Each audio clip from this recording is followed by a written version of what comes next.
Güzel bir günden mutfağımdan herkese merhaba. Bugün harika bir tatlı tarifiyle karşınızdayım.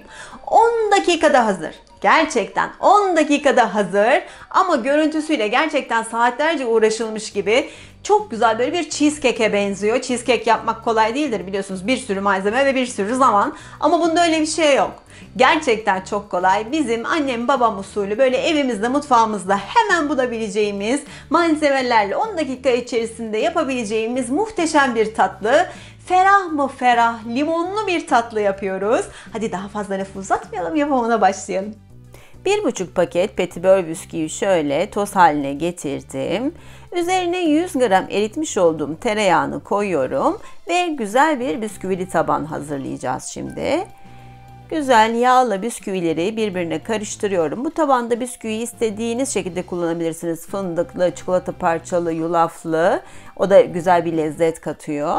Benim evde normal petibörüm vardı. Şimdi böyle çember bir kalıbın dibine güzelce tereyağlı bisküvi karışımını döküyorum. Ve düzleyeceğiz. Kaşıkla da yapabilirsiniz. Ama bunun en güzeli güzel şöyle düz tabanlı bir su bardağı. Şöyle bardakla ezerek tabanı sıkılaştırıyoruz. Şimdi dolaba kaldırıyorum, iyice soğusun. Bu arada muhallebisini yapacağız. 5 su bardağı süt,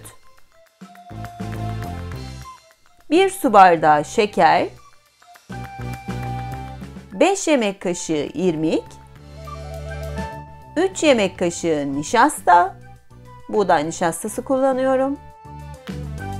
Ve şimdi soğukken güzelce çırpıyorum, topak kalmasın.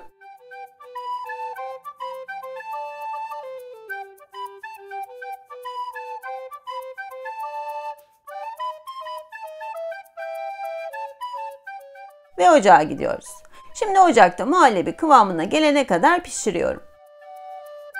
Bakın kıvam aldı. Harika görünüyor. Bakın plof da yapıyor. Artık oldu demektir. Bu aşamada bir paket vanilyayı içerisine atıyorum. Vanilyayı sonradan böyle piştikten sonra ilave ederseniz çok daha fazla kokusu kalır. Daha güzel olur. Şimdi çatlamasın, böyle kırılmasın diye de bir tatlı kaşığı tereyağı koyuyorum.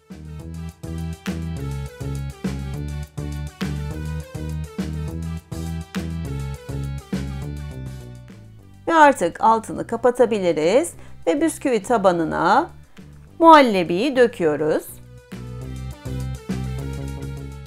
Güzelce düzlüyorum ve oda sıcaklığında iyice soğuyana kadar bekletiyorum. Peltesi içinde 2 su bardağı su, 1 limonun suyu, 5 yemek kaşığı şeker,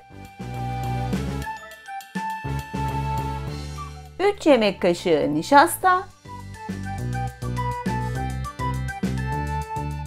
1 limonun kabuğunu rendeledim güzelce ince tarafla. Ve bu peltemiz iyice güzel sarı sarı olsun diye zerdeçal koyuyorum 1 çay kaşığının ucuyla. Zerdeçal tat verir mi diye düşünmeyin, hiç vermez. Sadece rengini değiştirir, hem de sağlıklıdır. Veyahut da gıda boyası koyacaksınız. Şimdi karıştıra karıştıra kıvam alana kadar pişiriyoruz.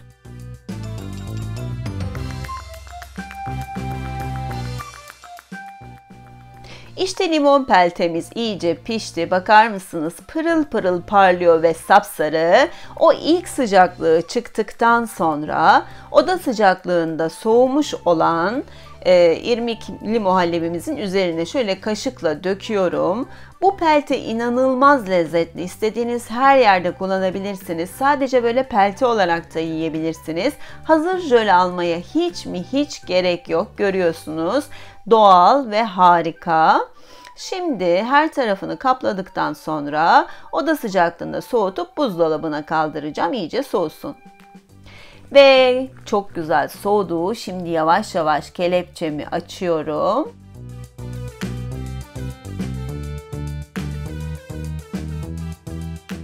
İşte limonlu tatlımız harika bir şekilde çıktı. Şimdi tam ortasına da şöyle bir limon dilimi koyalım.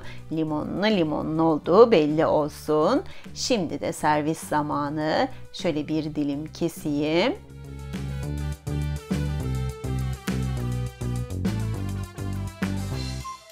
Bakın gayet cheesecake dokusunda, sertliğinde harika bir tatlı oluyor. Şöyle çıkartalım. İşte 3 katmandan oluşan bisküvi tabanı harika irmikli muhallebisi ve limon peltesiyle görüyorsunuz, çok şık görünmüyor mu? İşte gördüğünüz gibi tatlımız hazır. Muhteşem görünmüyor mu? 3 katlı böyle. Umarım beğenmişsinizdir. Yorumlarınızı sabırsızlıkla bekliyorum. Sizinle de bu videoda ilk kez karşılaştık ve tanıştıysak, bundan sonra yapacaklarımdan haberdar olabilmek için kanalıma abone olmayı sakın unutmayın. Abone olurken abone ol tuşuna basıyorsunuz ya. İşte onun yanında bir tane de böyle zil butonu var. Eğer onu da tıklarsanız ben yeni bir video paylaştığımda hemen size haber gelecek. Bunu da hatırlatmış olayım. Yine güzel değişik tariflerde görüşmek üzere. Şimdilik hoşça kalın.